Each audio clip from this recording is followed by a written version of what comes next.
Hi అండి, అందరికీ నమస్కారం. Welcome to my channel. Super రెసిపీతో అయితే నేను మళ్ళీ మీ ముందుకైతే వచ్చేసాను. ఇది ఎలా చేయాలో చూద్దాం రండి. హాఫ్ కేజీ రొయ్యలను అయితే తీసుకున్నాను. ఇక్కడైతే నేను ఇదిగోండి, ఇక్కడైతే బ్లాక్ పార్ట్ ఉంటుంది కదా, వాటిని అయితే నేను క్లీన్ చేస్తున్నాను. ఇక్కడ చూడండి, వీటిని అయితే నేను ఇక్కడ తీసేసి క్లీన్ చేస్తున్నాను. మొత్తం అన్నీ ఇలానే క్లీన్ చేసి పక్కనైతే పెట్టేసుకొని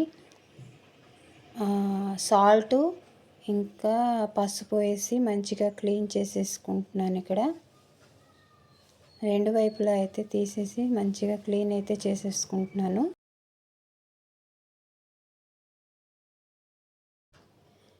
ఇక్కడ క్లీన్ అయితే చేసేసుకున్నాను.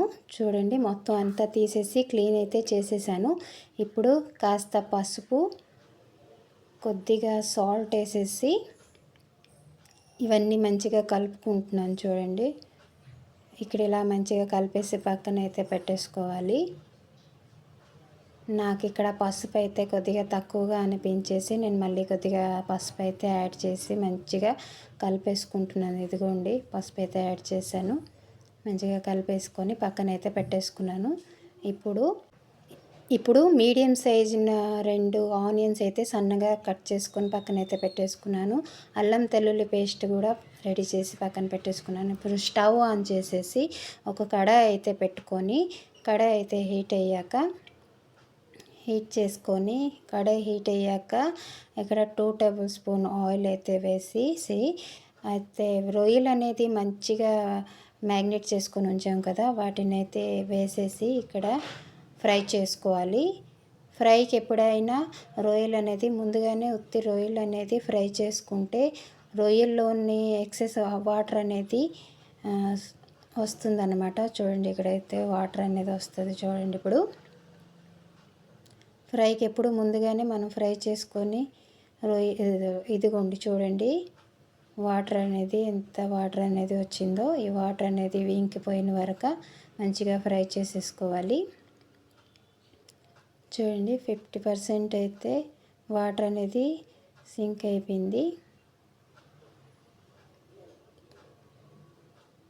ఇప్పుడైతే పక్కనైతే పెట్టేసుకున్నాను. మరలా అదే కడాయి అయితే పెట్టేసుకొని ఇక్కడైతే మళ్ళీ 2 టేబుల్ స్పూన్ ఆయిల్ అయితే వేసుకుంటున్నాను. ఆయిల్ అనేది హీట్ అయ్యాక 2 పచ్చిమిర్చిని కట్ చేసుకొని వేసుకొని, ఇప్పుడు ఆనియన్స్ అయితే కట్ చేసుకొని ఉంచుకున్నాము, వాటిని కూడా వేసి మంచిగా ఫ్రై చేసుకోవాలి.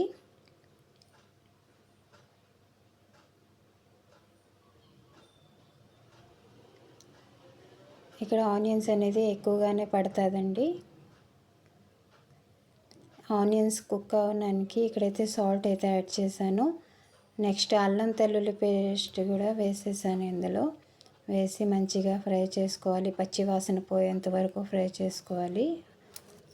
అల్లం తెల్లుల్లి పేస్ట్ కూడా మంచిగా ఫ్రై అయ్యాక ఇక్కడైతే ముందుగా ఫ్రై చేసుకున్న ప్రాన్స్ కూడా వేసేసి, తర్వాత 1 టేబుల్ స్పూన్ కారం, పసుపు, ధనియాల పొడి, ఇక్కడ జీలకర్ర పొడి, కరివేపాకు, కొత్తిమీర ఇవన్నీ వేసేసి మంచిగా కలుపుకుంటున్నాను. ఇక్కడ ఈ ఆనియన్స్ అనేది మనం ఫ్రై అయ్యేలోపు మంచిగా కుక్ అయ్యేసి మొత్తం అంతా మంచిగా కుక్ అయిపోతుంది. మంచిగా ఫ్రై అవుతుంది. పక్కనే ఉండి మధ్యని కలుపుతున్నాండి.